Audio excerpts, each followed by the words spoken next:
And welcome back. Good to see you all again. To another session with our Seed to Harvest. And we just came off of Matt Powers a little bit ago in talking awesome stuff with microbiology. And this session, we have Jared Annette that we'll be introducing shortly here that's going to dive into soil building for the home gardener and just really simplifying things. It's going to be a lot of fun.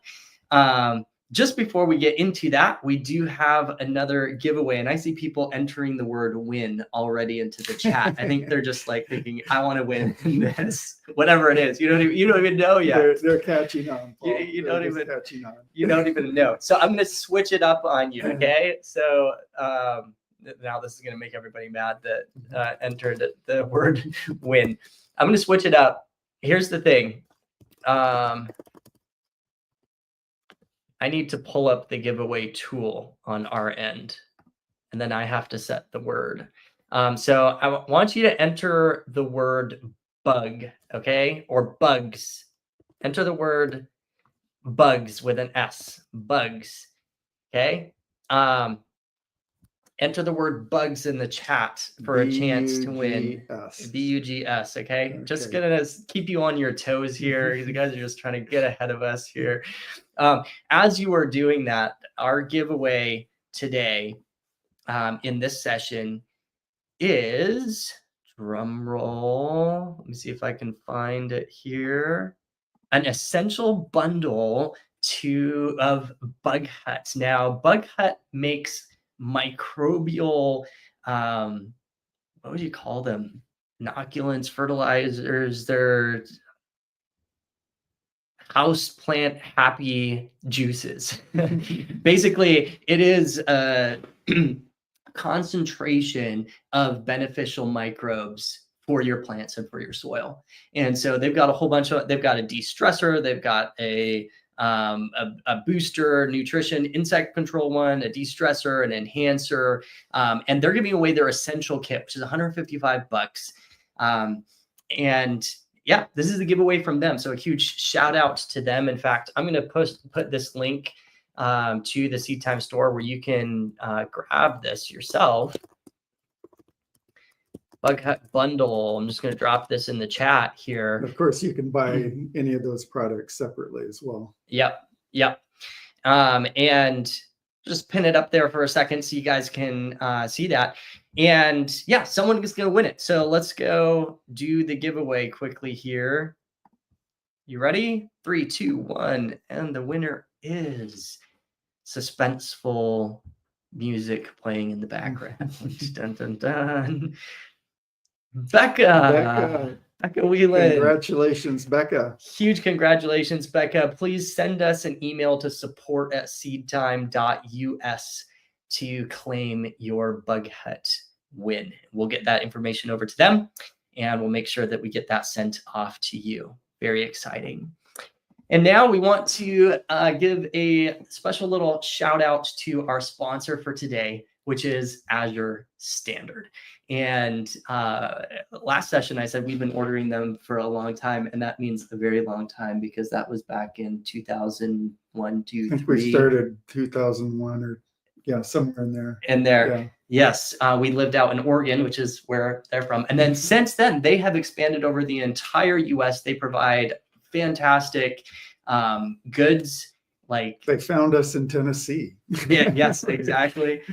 So if you like to purchase really healthy bulk natural foods, fantastic company to work with to get those. And they're sponsoring the summit. And as a new customer, you can get 15% off of your order, your first $100 order with them. There's a link on this page to do that. I'm going to play a short video from them, and then we're going to dive into our session for this time. So let me pull this video up. So what is it that makes Azure different than a standard e-commerce company?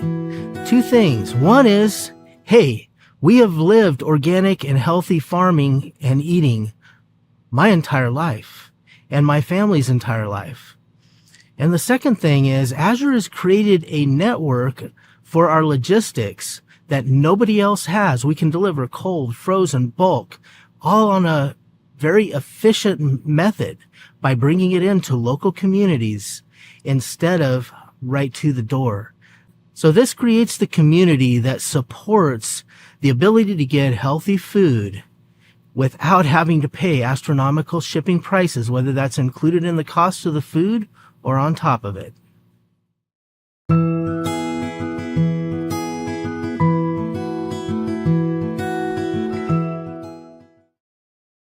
All right. And now we'd like to introduce our guest speakers for this session, Jared and Annette Thurman. And we have known Jared and his wife for quite some time now. They are great friends and they have their own little homestead. They have a daughter, and life and gardening and family is just part of their passion. They created an on-demand video platform called Homegrown, and it's there to entertain and educate anyone looking to begin the gardening journey. And so they're going to be sharing with us just some very practical beginning steps with building healthy soil. I'm going to pull Jared and Annette. Welcome, Jared and Annette. Hello. Good to have you with us. Yeah, so excited to have you with us and that you're going to share with us on building soil health. It's fantastic. Thank you. Thank you for having us. It's an honor, and it's really fun to talk about this and chat with all of you. I was excited when you mentioned Bug Hut because we have used it, and it is a wonderful product. So I was excited for Becca. So yay. Yes. Awesome. Fantastic. Well, we're going to turn the time over to you. We'll drop backstage, and I'll let you take it away. Okay. Thank you. Appreciate it. All right. I'm going to see if the slide comes up.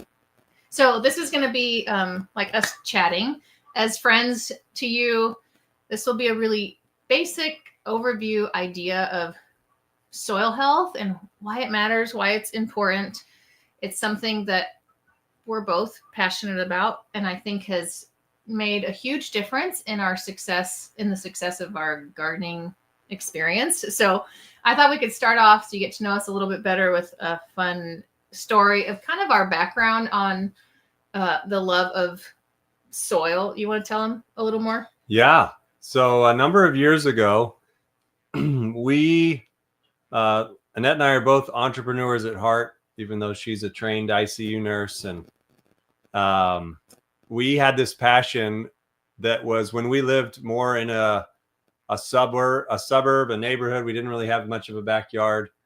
And we had this passion that the lessons you can learn from the soil are so valuable, especially with kids and all these different things. So we created this thing where we said, all right, here's what we're going to do. We're going to try and make it so that it's so easy. We made this thing called Grow Box. Does not exist anymore. And the idea was, in this, we're going to put some soil, some seeds. We're going to make it so literally you could put this on your kitchen counter and you could learn how to grow. This is before anyone was doing this, because now I feel like this is. Yeah, there's a lot of these now. There's a lot of these now, but this is like 15 years ago, maybe. Yeah, maybe more. Yeah. So, but one of the things we thought was, you know what? One of the biggest things people need, they need quick wins when you start to grow something. So how do you make it so that no matter how much somebody's watering this seed and in the soil or not, like something's going to grow? And so we started to test a lot of soil recipes because we're like, we've got to make this soil where every seed can germinate. We needed no excuses where anybody who put this on their kitchen counter and their kids are watering it a little or a lot, something's going to grow. So I started to work with a friend of mine named Lynn, and Lynn had been in gardening for a long time. And I said, Lynn, I need this soil to germinate every seed. It's got to almost be like magic. And he said, all right, well, you gotta mix some ingredients together. So he was really gracious and he kind of nurtured me along the way. And I started to make all these different recipes of soil.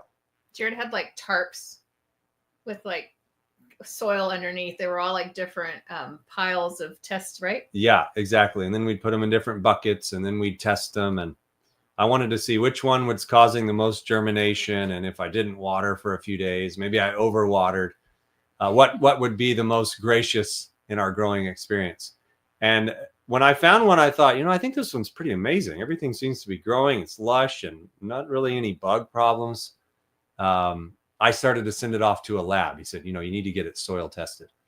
And so we started to do that. And some of the reports from the lab were, what are you doing how are you making this? What's your recipe for this soil? Because this is some amazing seed starter soil. And yeah, the germination rate's amazing. The way the drainage works and high bricks ratio, the biome, anyway, all these things. And we started to sell these. We'd go around speaking and teaching, and people started to buy them. And after a while, I think, some life events happened, and we thought, well, we can't continue on. And we ended up selling it to somebody else, and they ran with it. And we thought, was this a failure? We didn't really see all the success and the results we wanted. But we put that on ice. So it was like, there was an experience. We learned from it. We enjoyed it. Sometimes when you do the entrepreneurial things, they have different levels of success. Yeah. Well, that one, we felt like, what was the point of all that? Well, fast forward, we finally had the joy to move out north of Atlanta here and get a few acres. And then we had some ground to have a garden. And then it was like all that we had learned was now valuable Being again. applied. Yeah. Yeah. And so what we want to share with you here in the next few minutes is just that the soil, whether it's on your patio in some pots, or whether it's in your backyard, or if you're large scale farming. I have a friend in Zambia who is applying regenerative practices and compost tea and different things, trying to replace all of their synthetic inputs and fertilizers and pesticides and herbicides with natural things. And he, in a large scale application, thousands of acres, is seeing unbelievable results, higher yield, lower pest issues. And that obviously saves money in the long term. But that's a fear for a lot of people who do this for a living. Can I take the risk of transitioning? But we're going to try and err on the side of simple, and forgive the presentation if it doesn't sound technical enough. We could go deep into all the geeky science and the big words, but Annette and I like to be pretty simple. And before I'll toss it back to her, I just want to say, I believe this is the most important thing in your garden and with your plants. Just like in the human body, the most important thing is, I believe, your gut health. And they're starting to see so many similarities of the microbiome in the soil as well, or compared to the microbiome in your gut. And we now know that if you eat foods that are artificial and with a lot of preservatives, it's not good for your gut. And long term, you see the negative effects on your health. Same in the garden. You can put all these unnatural inputs. Bug Hut has some great natural ones, which is nice, but you can put a lot of unnatural stuff, and you can find ways where, like steroids to muscle growth, Get results. you can get some results, and they can be drastic. But as we're seeing in countries like India, after a while of trying to take from the soil, you start to see the yield drop. And then it's very hard to get it to come back. So as you go through this presentation with us, I would just encourage you, your soil needs to be alive. You want it to have bacteria, all these things that oftentimes we're scared of in the world. You want your soil to have bacteria. You want it to have worms, right? You want it to have all these things that show it is alive and well. And what we have seen in our own garden here at our house is, with healthy soil, by you nourishing and nurturing your soil often, for us seasonally, giving back to it, it will then give back to you, and particularly to your health. And so we've seen, by nourishing the soil, you have not only less pests, we've seen phenomenal results with hardly any pests in our garden ever, full stop. And you'll see a lot more delicious tasting produce, which is a big win. So with that, Annette, share with us your brilliance, please. And we're done. No, just kidding. Just kidding. Okay. I'm just going to read through some of these, and some of the stuff he was touching on, and we'll just go back and forth. But I mean, why does it matter? And it matters because of the reasons Jared was saying. You want nutrient dense food, and you're not going to get that if your soil doesn't have life in it to give to your plants. So for us, that's like the number one thing. You want healthy produce to eat, to nourish your body. Good soil will honestly make having a garden easier, because it'll just be easier to plant, easier to harvest. It has good soil structure. It retains moisture. You don't have to be watering it as much, or there's just all these components, and it creates a balanced and healthy ecosystem, which prevents pests, which is also the other top reason that we've always focused so much on our soil health, because the pests, a lot of times people ask me, what do you do about all, aphids, like all these different things? And I'm like, you know what? I really feel like because we have focused on our soil, that doesn't mean there's never been anything, but we have really not had a lot of issue with pests. And it just makes it easier to garden and more pleasant when you don't have a lot of those things that are like killing your plants. So, and I would say it's, I'm a big fan of, Annette and I both are, of physical health. It's the idea of you could turn to antibiotics every time there's a sniffle or a cold. But if you can nourish your body and give it nutrients and nourish it, you can get ahead of those colds and things where you don't need that. Same in the garden. Get ahead of the bugs eating your plants, because we believe bugs are eating unhealthy plants. They're doing you a service. So if bugs are eating it, that you should know there's something not quite right with the soil, which means it's not getting into my produce and my plants, and the bugs are eating it because they don't want to eat plants that are healthy. Little rabbit hole tangent. As people consider organic versus GMO versus, spraying it with this, that, or the other, there's often a misconception that is, well, as long as, if I wash the produce, what's the difference between organic and not? And as you go down the rabbit hole, it's not just what's being sprayed onto the produce. It's that residue going into the soil and affecting the microbiome in the soil, which can then lock up nutrients, which means that produce will not be as healthy, will not have as many vitamins, minerals, nutrients as if it were if it were grown naturally and organically. So that's another reason I think this discussion really matters, because it's kind of a race against the bugs, race against weeds, when there's ways you can get ahead of those things and it's not a burden. Yeah. I mean, that's very true. And so important for so many reasons for our health. Our health is so important.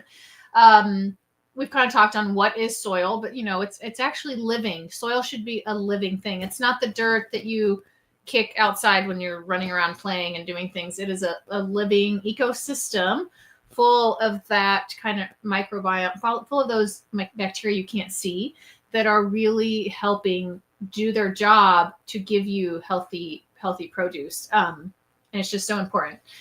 We've talked on it. You talked about in India, like the challenges in soil health. I think all throughout the world now, we've gone to what we would say an easier way of farming. You monocrop, you do like one thing, you spray and then plant it again, and then you all of a sudden do a lot of fertilizer so you can plant the same thing again, and the soil just basically cannot do anything on its own. It's like lost its way of having that thriving ecosystem, and again it is damaging our soil, and it's giving us food that is not nutrient dense. So yeah, and I would say it was interesting. The other day I was listening to a hearing, and the comment was made that we have 60 harvests left in the United States if we don't change drastically how we grow our food. And a lovely additional rabbit hole, I'm a big fan of rabbits and all their holes, is look at the idea of letting the land rest in history. There's a book, I think it's called Soil, the Erosion of Civilization, or Dirt, the Erosion of Dirt. Yeah, it's called Dirt. There it is. And it's this idea that civilizations collapse when the yield of the land stops or slows down. And it's a much bigger national security issue than we realize. So that's why we're so passionate about this.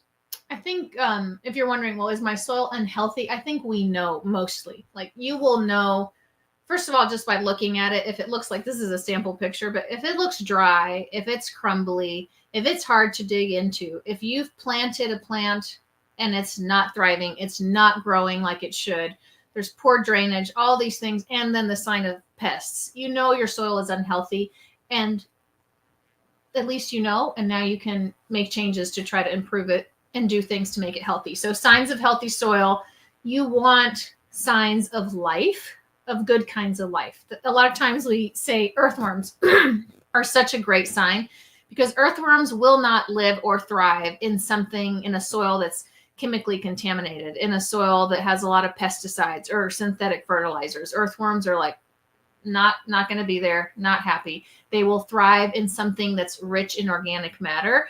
And you want those earthworms because they'll create all those wonderful channels in your soil and aerate the soil, and just they're, when they use the bathroom, we call it worm castings and whatever. Well, you're from the South now. Castings. Okay, come on, talk to me. Worm castings. I'm not born and raised Southern. He is, so I'll let you say it. It's castings. Yeah. I'm sorry, I was going. Oh, you're terrible. So you'll know the texture. You want something that you're able to grab into, and that vision of when you have that nice bit of soil, not like a hard chunk of dried earth that you're playing with. And the pH, that's when you get more technical.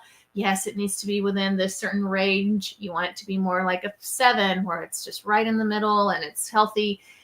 But you'll know a lot of times by your plants growing and thriving or not, and just kind of the texture of it and how it looks. So know those things. Know that here are some key ways to improve your soil if it looks like the bad. Okay. You can know your pH and see where you need to go, and use natural soil amendments to improve the quality, and cover crops. That's our 3 main ways. And there's one other thing, and I'll touch on it at the end, but those are the 3 kind of main ways to know, all right, this is how we're going to address our soil health and have it go from a not so good place to a much better place. So testing your soil, this is something you can buy soil kits easily online. Local garden centers have them, extension offices. It's just good to know if you just move somewhere and you're like, where are we at? What is the soil we're putting in our garden? If you're starting from scratch and just bringing in a lot of soil, you might know that the soil you're bringing in is a better kind of soil, depending where you're getting it from. You might not need to necessarily test, but just keep it in mind. Can I jump in right there? Yeah. I think sometimes there's a hesitation. Oh my word, I got to buy stuff to put into I'm like buying dirt or buying amendments and going to the farm supply store, and I could spend a few $100 in my garden to spread all this stuff around. What's the point of it all? I would just consider it is an investment in your personal health, where you may spend a few $100 getting your garden ready to grow food for the next few years. That will be money saved in medical bills from not having those nutrients and minerals in your body. So it's everything you put into your garden is investing in your own health. Yeah. Well, and what's nice is you don't always have to buy something per se, like natural soil amendments. You could do leaves. A lot of us, let's say maybe where we are, there's trees that have fallen. You can collect their leaves. Leaves are a great way to add just organic matter back into the soil. They're also really great for kind of mulching and helping suppress weeds. So leaves, that's just an easy thing. You can always just go ahead and add that. In the fall, a lot of times when the leaves have fallen, we'll add leaves into the garden beds. Through the winter, they'll start to decompose, and then it just turns into part of your soil. Compost is I would probably say our number 1 way of adding nutrients back in the soil. And we'll talk a little more about compost, and then mulch, something that will help kind of retain water and suppress weeds. So compost, this is fun because we've done different versions of compost. Mm-hmm. So before we had animals and Jared was testing all his soil recipe and things, you had different compost pile situation. Yeah. You did earthworms too. But compost is basically taking, I'll show you here, dead decomposing matter with something that's maybe not as much. So like a green with a brown, so like a grass or fruits or vegetables you're tossing out, and then with some leaves and things, and you're combining it and letting it basically break down over time, and it just turns into the earth again, and it's nutrient dense. And so you're putting that back into your soil to help feed it. We have animals now, and so we have the opportunity to take their manure, compost it, and then use that in our garden. And that's another way that you're putting nutrients back in. It's their payment for living with us. I know, because they're ornaments. Ours are pretty much ornaments. I'm not going to lie, but we learned so many life lessons from animals. So I think it's worth it. But if you have animals, you can start composting. You can compost most all animal manure. Some compost a lot more quickly. Some are wonderful, like rabbit and alpaca. You can use right away and put it straight in your garden. It's not hot. It won't kill your plants. Others like cow and things, you have to let it decompose and for a while till it's not hot, and then you can put it. So you want compost. That's probably the main way you can feed back into your garden. And then mulch. Mulch I have really loved because the thought of, like I said, doing the leaves or you can do grass clippings and you can do like a seedless straw. I'll do that a lot. Don't use something with seeds because you will have weeds everywhere. But when you mulch above that really good soil that you've worked on so hard, it really helps retain the moisture, helps just suppress any weeds and keeps that little ecosystem so happy. A lot of times you'll pull back and look under that kind of mulching you have, and it is like a thriving, just really moist and beautiful soil, versus if you don't do anything at all, it will start to dry out if you've not planted in it or not using that area for the moment. Save yourself some of the hard work you've done and mulch. You want to talk about wood chips? Yeah. So you might have heard wood chips are a good mulch, and sometimes you'll even have tree clearing services or power companies who will offer to put wood chips on your property. So I remember we had this wonderful offer to do that, and they dumped it on our property, and I thought, this is amazing. This is great. Put these wood chips everywhere. Well, we started to notice everything in our garden was not growing and was going the opposite direction. And that was one of those things that hopefully you can learn from us so you don't have to learn for yourself. But mulch has to break down, and it requires often nitrogen to do that. So when your plants are trying to grow and there's fresh mulch around, the mulch will borrow from the plants to break itself down, which means your plants won't grow. So you want... So don't use it in your garden bed. I'm just saying. Unless it's broken down, right? Okay, unless it's broken down. And then I feel like also like mulch, where is it coming from? A lot of times, like, could it have been something that's been treated or not? I don't know. There's a lot of things where it's like, for your pathways, great. Sure. So yeah, you got to be very careful not to put something in that's going to need to be broken down, or it will rob from your plants rather than help. Yeah. Mm-hmm. That's our mulch story. Yeah. It's our mulch lesson. Oh, cover crops. So I have loved using cover crops as a way to help the soil. So cover crops are something that you plant as a crop, but you don't harvest it to eat it later. It is something that you harvest before it goes to seed, and you actually do what they call chop and drop, where you take it down, leaving the roots in and just cutting the top growth off and leaving it in the bed to decompose. A lot of times it'll be something like a clover or something high in nitrogen that will really help boost your soil. And I have done this over the years a lot in our garden beds that I'm not going to utilize. So if I'm not planting in them for fall, or there's some that will be empty for winter, I will plant a cover crop. And what's really great is you can plant it thick. It'll cover the entire bed. No weeds will grow. It will just keep it in place. It'll prevent like erosion.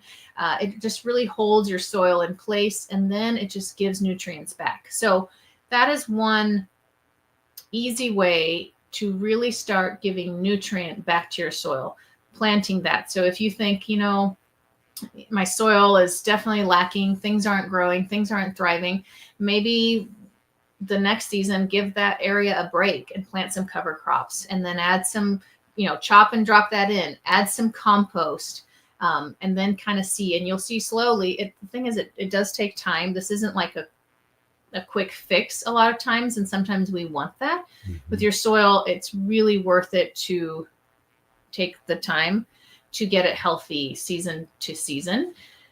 You'll reap the benefits. The other thing I was going to say that I didn't add a slide on, and I was going to, is to rotate your crops. So if you have enough space to be able to do this, try to not plant the same thing in the same spot season after season or year to year. Because the thought is, if you're always planting tomatoes will take certain things, right? Certain nutrients. And then if you plant tomatoes again, it's taking that same thing. At some point, that soil will be tapped out of what those tomatoes needs. And you're not going to get as much nutrient dense food. You're not going to get as good of yield, growth, health of the plant, etc. So rotate. Sometimes they call it like fruits, leaves, legumes. You want to do like fruit one time. So cucumber, tomatoes. And then the next time you're going to do like leaves, like your lettuces, your greens. Then maybe plant some root things like garlic and onions the next time. Just rotate things around because it really helps just give your soil a break. And then what Jared said about letting the soil rest, there's this thing in, Jewish culture, and then kind of if you look back in the history of things they did, they would let the land rest for 7 years, right? After 7 years. After 7 years. Yeah. So after 7 years of growing in the same spot every time, they would give it a break. And I think there's something to be said on that. If you're just always taking and you're not letting something rest and replenish, you might be in trouble. So, okay. So this is Jared's soil recipe. Yeah. The one that was the winner. The one that was do you want to talk about it at all? So the only thing I didn't add to this was the salt, because I think so I don't know if you want to talk on that or not. Yeah. So there's a lot of fun in experimenting. So if you have the joy where you can get some pots or buckets and you can experiment with different things, I'd encourage you to try different formulations of this recipe. One of the ones we had was with something called C90, which is like sea salt, because all those minerals from the ocean can add all that bacteria. Just like, there's benefits now, they say, of some of the like Baja mineral salt in your water throughout the day. It's good for you. Same with the soil. Well, I learned the hard way in some of my experimenting that too much salt will just destroy everything. Kill everything. And you will be wondering, why is this not growing? And you can't easily undo too much salt in your soil. That's pretty much the issue with too much fertilizer. It's the sodium content is now locking up, destroying everything. So yeah, there is a play. Normally this recipe had at the very end, it was like a tiny I think you would do like a pinch of, I don't even remember. Yeah, well, usually you can mix it into the water. You can water your plants. Yeah. Be very careful with using C90, but there is some amazing benefits.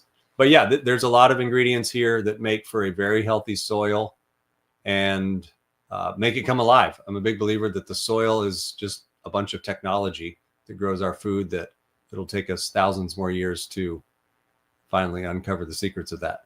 But yeah, this is one you should try, and some different combinations. Sometimes I'll mix it around depending on season. And I think we've used like regular compost, not worm compost.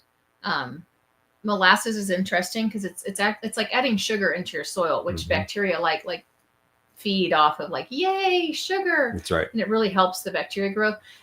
This makes about a large wheelbarrow. Yeah, right? That's fair to say. So it's a good seed starter. Yeah. So what I would recommend is, if you're a few things we've done, we've used this to start seeds, and it's been wonderful. Like the germination rate has been like 10 out of 10. Or if you want to mix something like this, and because it's expensive, right? You don't like try to make all your garden bed this. I would say you mix this and have your soil that you have in your garden bed ready, that you've, done compost, that you've done, all those things that we talked about. And then when you make your little hole to plant your seedling, use some of this soil kind of like at the bottom, like a little extra boost, and it will help, especially if your soil has not been wonderful. It'll start to really help get some of that natural ecosystem going. That's right. Yeah. So I think to summarize, don't leave the soil bare. You want to have that layer, that soil protected. So just mulch. If anything right now, just start covering around your plants, mulching. It'll help with water, all the things. Add compost. That's the other main thing. and add organic matter, leaves, different things like that. Start with that. If you want to take it a little further, then plant some cover crops the next time. Just make sure you always cut them down before they go to seed. You plant them in the fall, and then you cut them down like early spring before they shoot up. If not, you'll have cover crops forever. And then just know, like, you have to feed your soil. You can't, like, you know, rotate your crops, do things so that you're not always taking, because your soil needs help, and it's worth it. I think for us, like we said, higher germination rates, our pest and disease has been so much like so low. And it's really, it's just so rewarding to get your hands in the soil. It's scientifically proven to help you to get your hands in the soil and garden. And I think the more rewarding it is, the less pests, the easier it is, the more you'll want to do it. So it's worth to work on your soil. That's right. Work on your soil health. So, okay, that's it. I was going to say, I wrote a book this year and released it last year, actually, and it was called Simple Country Living. And in this, it has Jared's soil recipe. It talks a lot about these concepts, and it's just in one place. So if you want to look, this book is helpful if you're really starting and trying to figure out like where to go. And then there's so much information on our blog. And like they mentioned at the beginning, the Homegrown platform has a whole masterclass on gardening. So, but we're always here. You can message us, ask us questions. We're very available and happy to help. So yeah. Okay. Is there like a bell that goes off or something exciting? Time for questions. Like, we're done. We want questions. Is there questions? Answer. There are questions. Yeah. Ding. We got the bell. Love it. Yeah, we do have some questions here already coming in from people. One about your soil recipe is, where can I find those ingredients? Multiple people are asking. Yeah. Where can I get those? Yeah, like buy them. Where to buy them? Yeah. Oh yeah, that's a good question. Yeah. The most affordable way would to be like a local farm supply store, where you can get them in 25, 50-pound bags.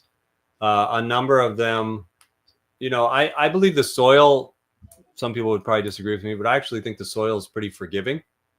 So it may be that you could find some of those ingredients and not all of them. One of the ones I would probably put at the top would be kelp meal.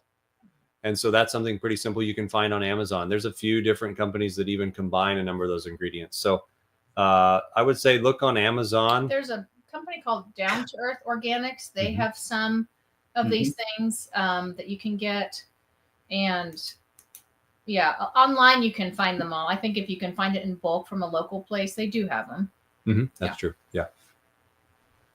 Good stuff. All right. I'll just hit another one specifically on your recipe. People, and we had lots of people thumb this up. What form is the alfalfa? Powder, pellets, actual alfalfa hay? No. What are you putting in there? That's a very good question. Yeah. It's the like meal. So it's like a powder so that it mixes nicely. Yeah. Great question. Good deal. All right. Next one here. What exactly is biochar? Is biochar like ash? What is it? Yeah. So it's funny. I've actually used some. It's an inoculate. So specifically, and when I was doing those tests, it's an inoculated biochar was the technical term. But no, not an ignorant question at all. I have tried to mix into some of that, just some ashes from the fireplace, because the biochar, the particular one I got in the beginning, wasn't very cheap. I think there was something more to it about it being inoculated with some bacteria that really brought things to life. And on that note, it worked. There's a number of ingredients there where if we had more time, it's just the idea of what we're bringing to the table that makes for some good soil. But don't stress out if you're like, oh, I need this ingredient to make it work. I actually don't think that's necessarily the case. Other than I would say, for me, it's the idea of either the C90, which you're mixing into some water very lightly, or the kelp meal, which brings a lot of minerals from the ocean. I think it's the idea of, it's like you're giving your soil supplements and vitamins. Like you're making it healthy so that it will make you healthy. And amazing in nature, a lot of things can sort of naturally do that. So, through compost and leaves and different things. Add a lot of those things already. Yeah. So into your soil. I will say, full disclosure, some of that recipe is kind of like cheating, but my purpose was, how do you make it so that you almost can't miss? And when we make it, so a few times I've said, Annette, that doesn't matter. I'll just I know do it's it. been terrible. Or he's like, no, we won't make it right now. Just use your regular stuff to start your seeds. And I'm like, no, terrible. It was terrible. And the germination rate, that's frustrating when you've got everything ready, everything's on a calendar, you're ready, and everything's not germinating. Oh, it's frustrating. So yeah, for me, it was really about, how do I find something where the germination rate's just amazing. So anyway, that was some of the geeky backstory on it. Good stuff. Yeah. Did you have one here? No. I think somebody's asking, is biochar like ash? Yeah, it's like a. So the best one that I bought, it looked like charcoal. Yeah, it's like a charcoal. Black ash charcoal, and it would stain your whole hand black. That's exactly right. Yeah. I think the ash would be something different. That's been burned a little bit further than the biochar, and you just have ash. That's right. And I've learned that in thinking I could just substitute it, and you don't get the same results. No, I don't think you would. Yeah. Ashes can be used for different purposes. Yeah. That's right. Yeah. All right. Good stuff. Got another question here. Can you add your soil recipe to current soil? Yeah, we do that. We'll use it sometimes to germinate the seedlings, and then take that very good stuff and put it in with the seedlings when we plant it in the garden. So nothing goes to waste, and it benefits the garden. Yeah. Good deal. All right. Here's a good question. This is maybe a little bit more in depth from Amy. Says, I have two separate large garden areas. Both are producing fairly well, with the older area about 6 years old now, producing better than the newer area going into the third year. Both have huge amounts of earthworms. Soil, I'm just going to kind of summarize it. Soil looks really good in both of them. So the soil seems healthy, but still having squash bugs, serious squash bugs, cucumber beetles, powdery mildew issues. What can I do to help make my what appears to be already healthy soil healthier, so that my plant, and she doesn't exactly say this, but I think the whole context is, I don't want the squash bugs and the cucumber beetles and the powdery mildew. Yeah. I would wonder if she's rotating her crops a lot within that area. A lot of times with those kind of pests, they will come back in the same area where they were originally if you give them the same kind of plant to thrive in. And so a lot of times, I know if you completely move what you've planted to a completely different location, and once you've had a pest in a certain area, I would say there is something going on in that soil. So even though if it appears very healthy, if all those bugs are coming onto those plants, there's something going on. So I would work on crop rotating and then amending the soil in that area and giving it a rest, and then seeing if, do you have any thoughts on that? And then seeing what, like waiting a season, and then, maybe trying again with a different crop, not that same crop. It's a basic answer, but that would be, yeah.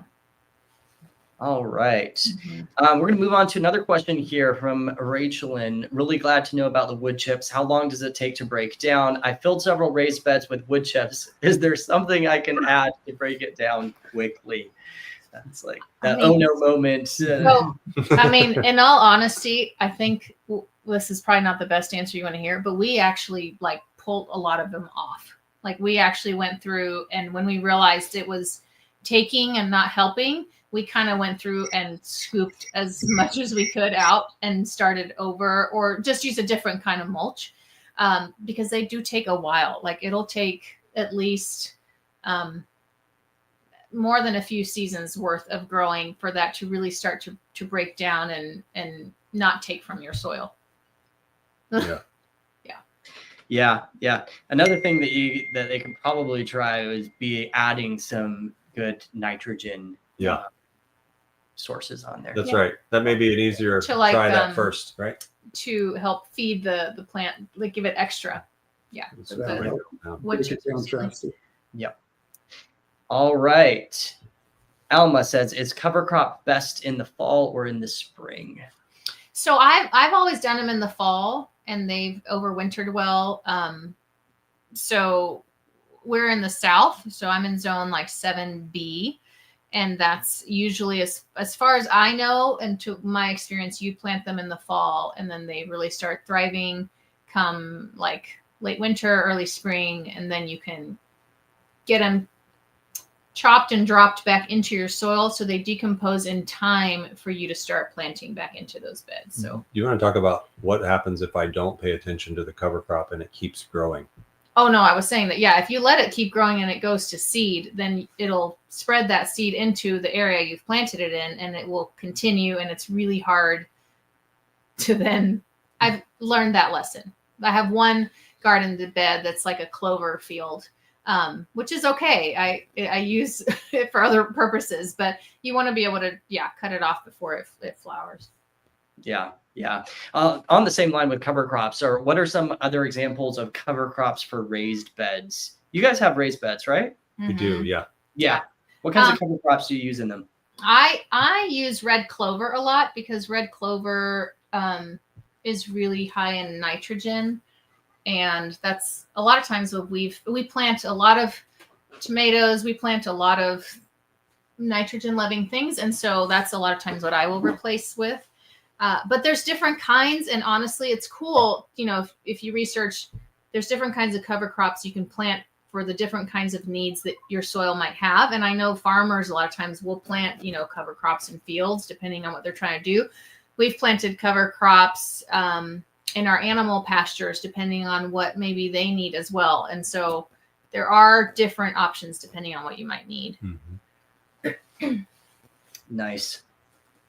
By Alva says, by worm compost, do you mean worm castings? Yeah. Yes. Castings. Yeah. Castings. There you go. I'm just going to start a new way to say it. It's going to be great. Southern twang. It's going to be great. All right. Why not? Question here. What would a typical growing season look like with using a cover crop? Or is it best to let the garden rest for the whole season with a cover crop? So you don't want to let it rest long enough that it will grow and start to flower and go to seed. So a typical growing season. So for me, where I'm at and what we do, we have raised garden beds. So in the fall, once we've harvested, ended kind of the summer garden and are starting to kind of put some beds to rest for the kind of end of fall and winter, I will plant cover crops in those beds that I won't be utilizing. I still plant some things year round in other beds. So for us, it's just in the beds.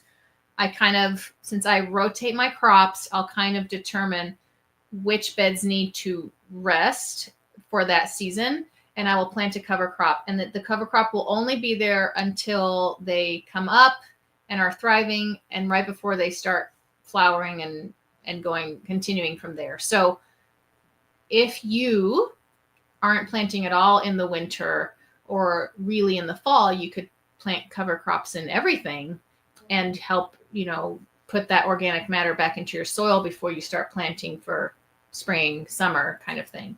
Hopefully that answered the question. Awesome. Hey, we've got a nice lineup here of questions.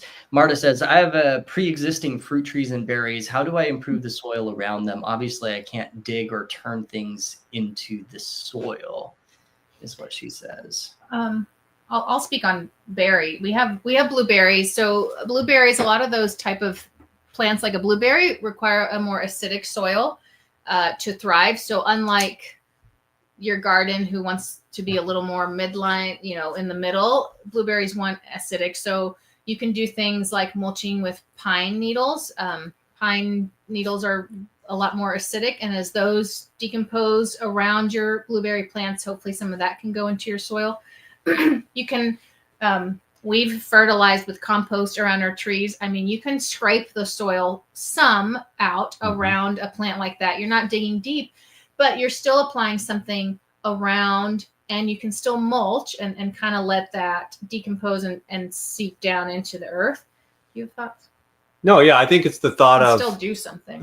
If the soil is alive, and I believe it's all alive, by you putting and doing anything around those plants, you are giving the microbes and things underneath the ability to arguably come up and borrow or take and use whatever you're putting around the surface. So I would encourage everyone, continually think of what will I be giving my blueberry plants this season, so that they will give me what I need at their due time. Same with fruit trees. But I don't think you have to dig deep to damage them, but scratch the surface to try and help them. Yeah, scratch it in. It's like the verse, dig around it and dung it. That's it. Of the tree, right? That's right. All right. This is a good question here from Debbie. In reference to grass clippings, should they be dried before using for mulch or fresh from the lawnmower bag?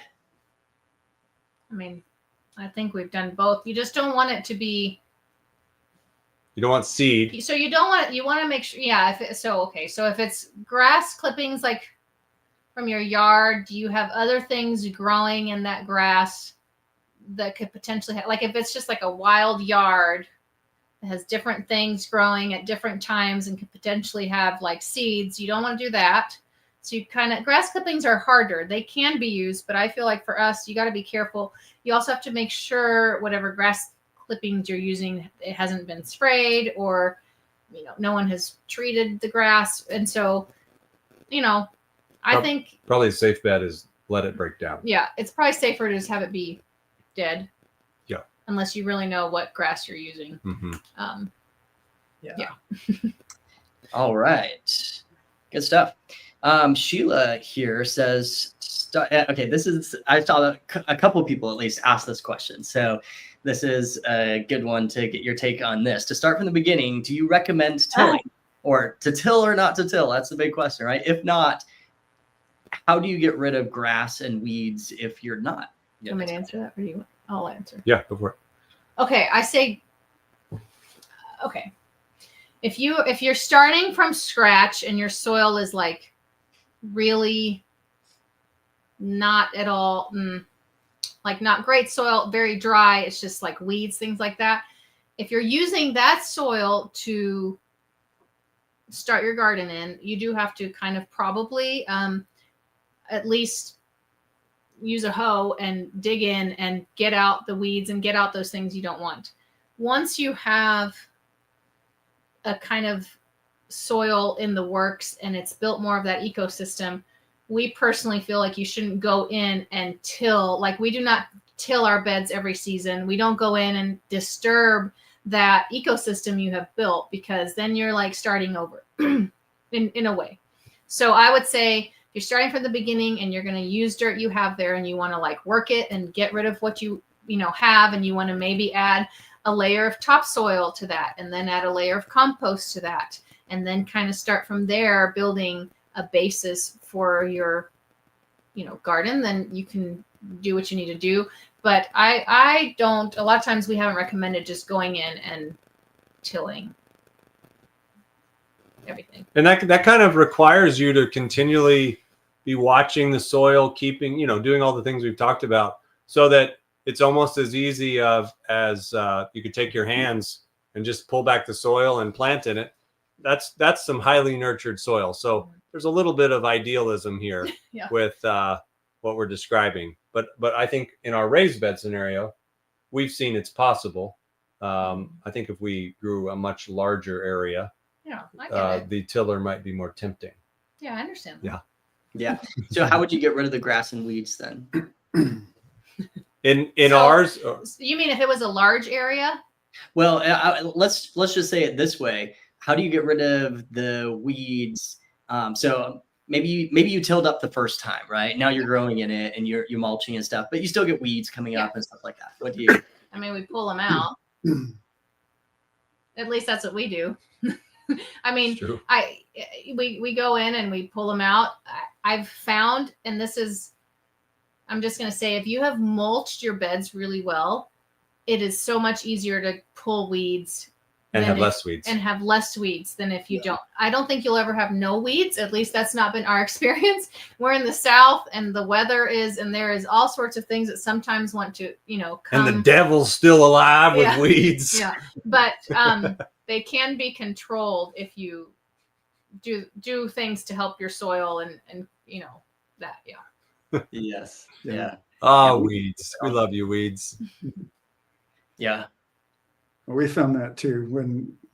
If your bed has been mulched, some weeds will come up, but it's not hard to pull them out. Yeah. Yeah.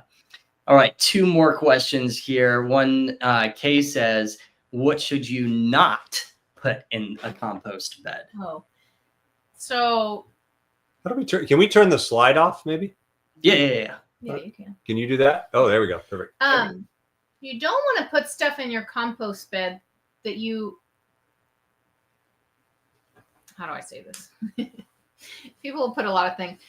You want to put things that were like healthy and from an like organic plant source to begin with. So you don't want to put like cheese, meat, Potato chips. chocolate.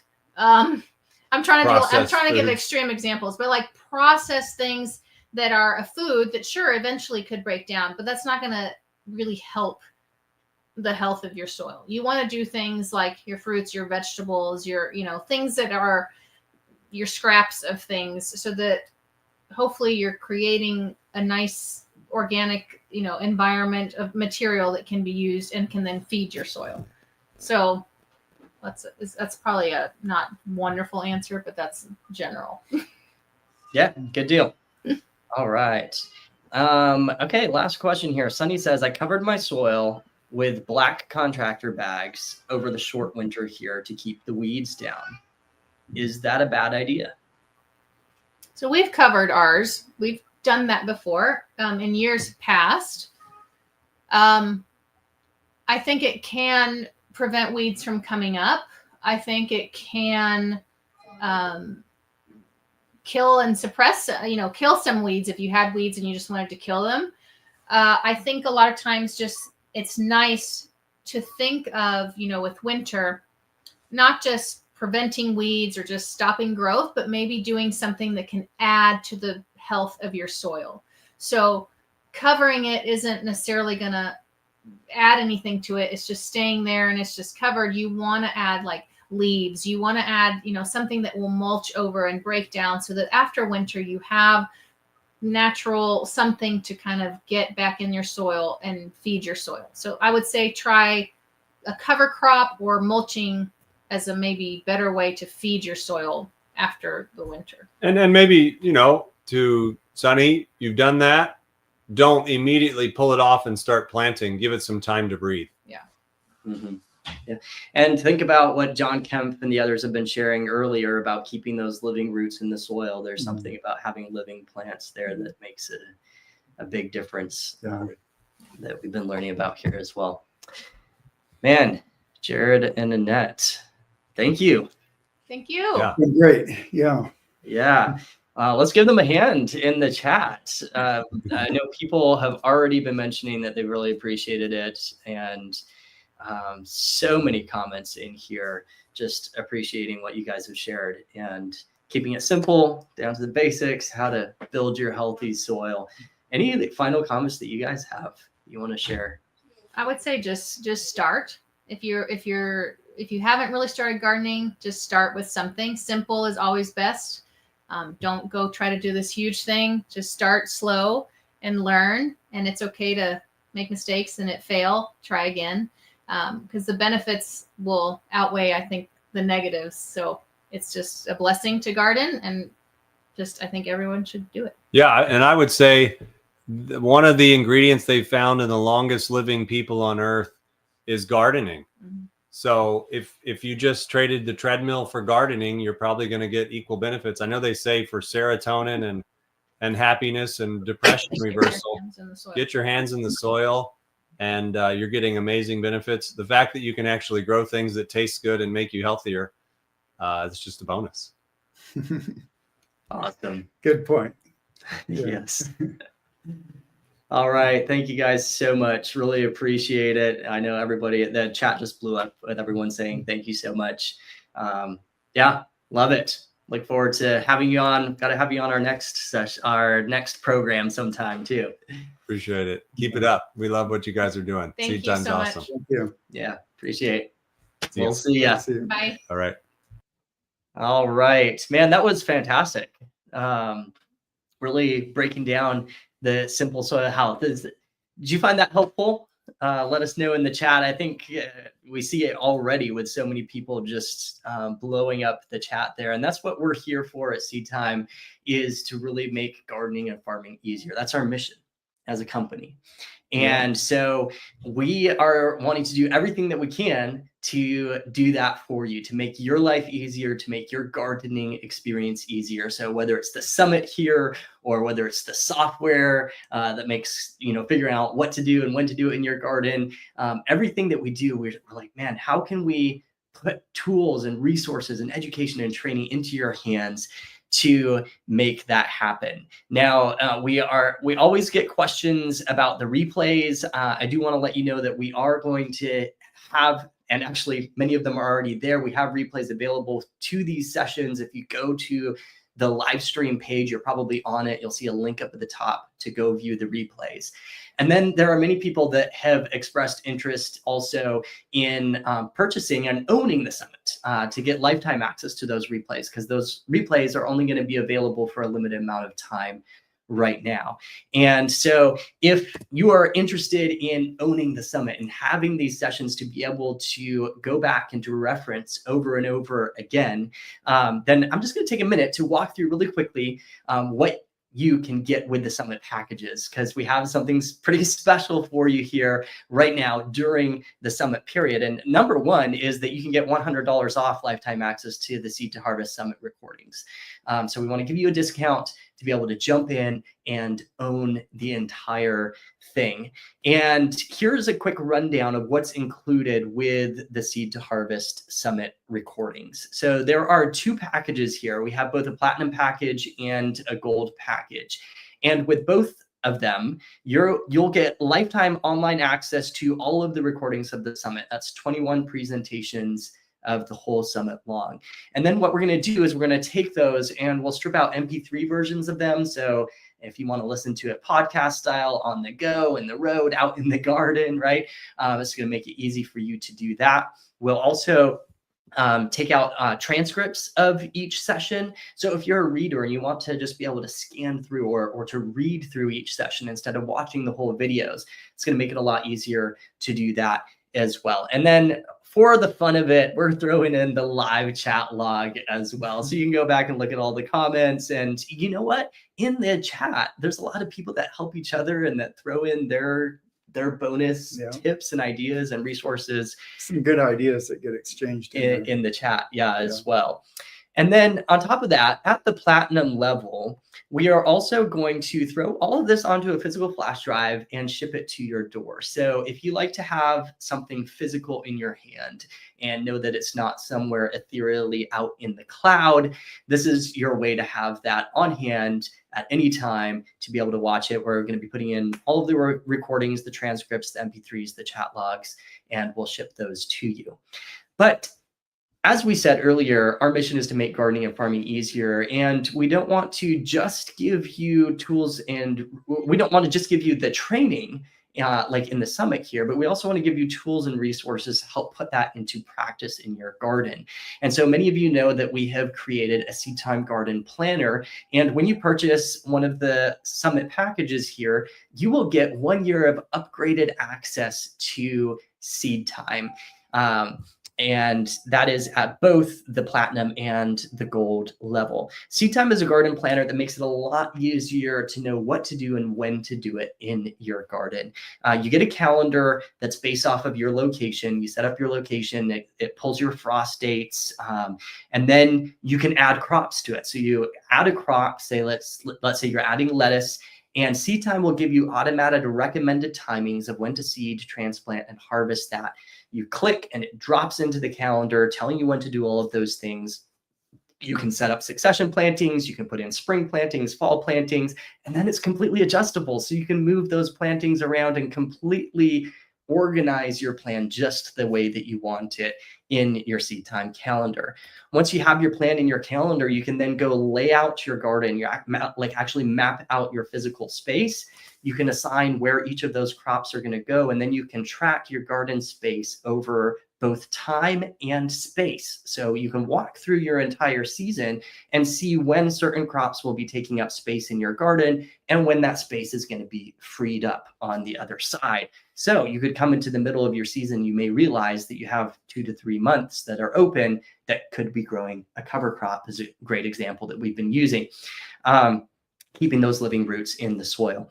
And then with that, with your calendar, once your calendar is planned out as well, Seed Time will automatically port it over into a daily or weekly task list, which makes gardening as simple as following the recipe, basically. So once your plan is there, you just go on a weekly basis, check off the tasks in your task list, and make adjustments on the fly. And it is as simple as that.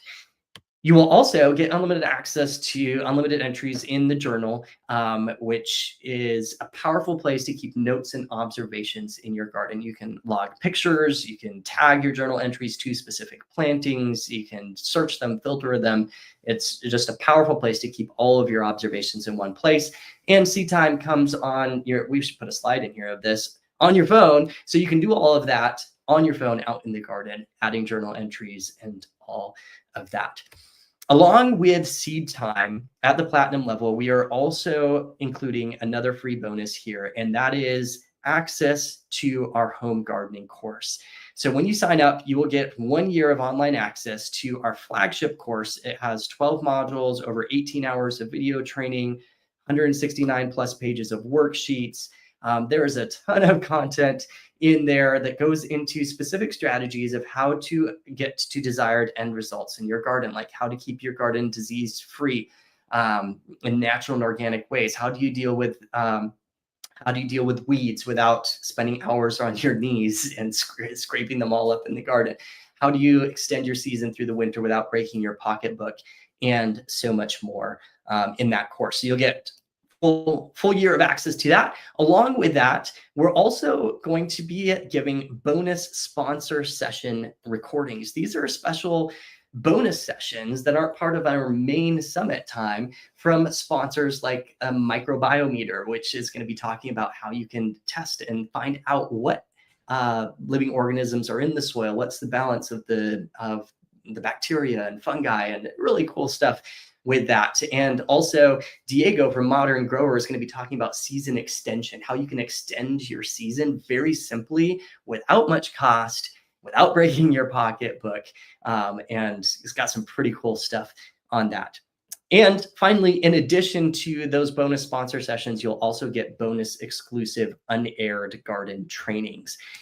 These are never before seen garden training sessions, expert insights, advanced techniques, and real world demonstrations, practical strategies you won't find anywhere else in the summit.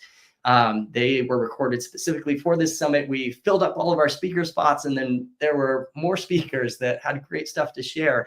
And so we have some of these. They're not going to be aired during the summit, but at the platinum level, you can get access to that. One example of that is my friend James Fry, who grows a Revolution garden, and this is 2 raised beds next to each other. This is a regular raised bed and his Revolution garden bed, both seeded at the same time. And you can see that his Revolution garden grows plants 2 times faster, and he walks you through the reason why and through the whole process and what it is, what the Revolution garden bed is, and how you could do the same thing. So very cool stuff. You're not going to want to miss that session from James.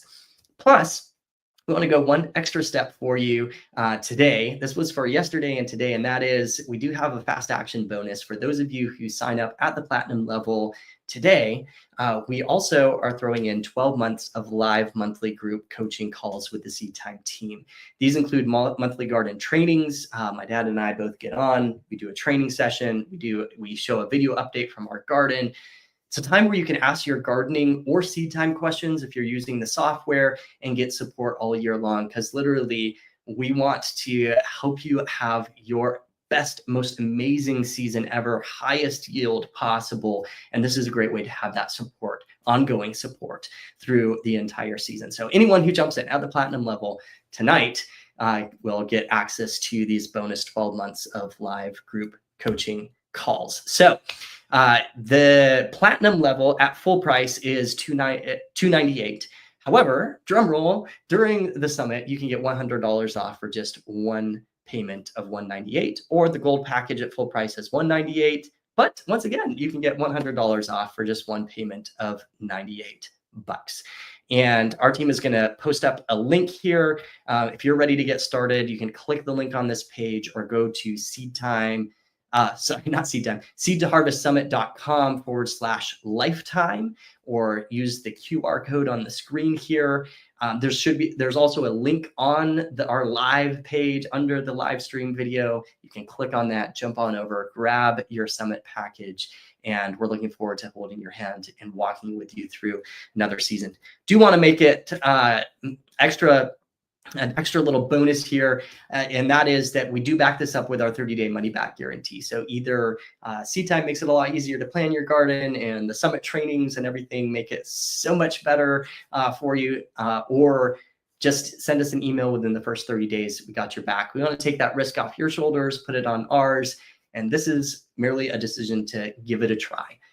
Try it out, see if it's the right fit for you, and really, we're pretty confident that it's going to make a huge difference in your garden. But ultimately, you're the deciding factor here. So give it a try. It's backed with our 30-day money-back guarantee. At the end of the day, we would love to be part of your journey to help take your garden to the skies. Like Linda here, who says, I've never had such great vegetables. And I'm going to skip through a couple of them here. Scott says, by far your best garden, my best garden ever. 22 pounds harvest today. That's all the basket would hold. And my crazy garden has been amazing this year. Grew in size and abundance. Joelle, so much produce. Kim, there was a very noticeable difference in the amount of fruitage this year compared to last year. CJ, I now have a clear plan of what to do and when to do it. You know, in the pre-summit survey, many of you said that figuring out what to do and when to do it was one of the biggest top struggles in your garden. And that's one of the core reasons why we built the Seed Time software, to really help take away that guesswork and make it a lot easier and simpler. Like Kim here, who said, my fall and winter garden last year was the best ever because the guesswork of when to plant was simplified and so easy. Or for Stacy, it was organization. It really helped me be less anxious about growing everything. It gave me a ton of confidence in managing a whole garden. Stephen said it took my planning time from about a week down to about a day. And we've heard this over and over from others as well. It saved me weeks of work in just a few days. Brittany, this has made days of sitting and researching, planning, sketching into hours. Yeah, if you calculated it up, it's like people are planting their garden 5 times or more faster using Seed Time. And then think about how much extra time you have to be out with your hands in the dirt, improving your soil and growing your plants. So like we said, we're here to help. We want to be part of your journey to help make your growing experience so much better and so much easier. That's what the whole purpose of this summit is for. That's why it's available for free right now. And we want to also give you the opportunity to own it, so you can come back and review this information over and over and have the Seed Time tool to be able to go and put it into practice. So just remember that tonight, if you sign up tonight, you get the extra fast action bonus, 12 months of live monthly group coaching calls. And we'll just go ahead and leave this slide up here as we wrap up for this evening. Dad, anything else that we should add before we wrap up and introduce our final session? Yeah, Paul, Janet was asking, she signed up yesterday evening for the recordings. Yeah. And because of the internet issues, she's wondering, how can she know for sure that she's really signed up? Yeah, good question. Feel free to email support@seedtime.us.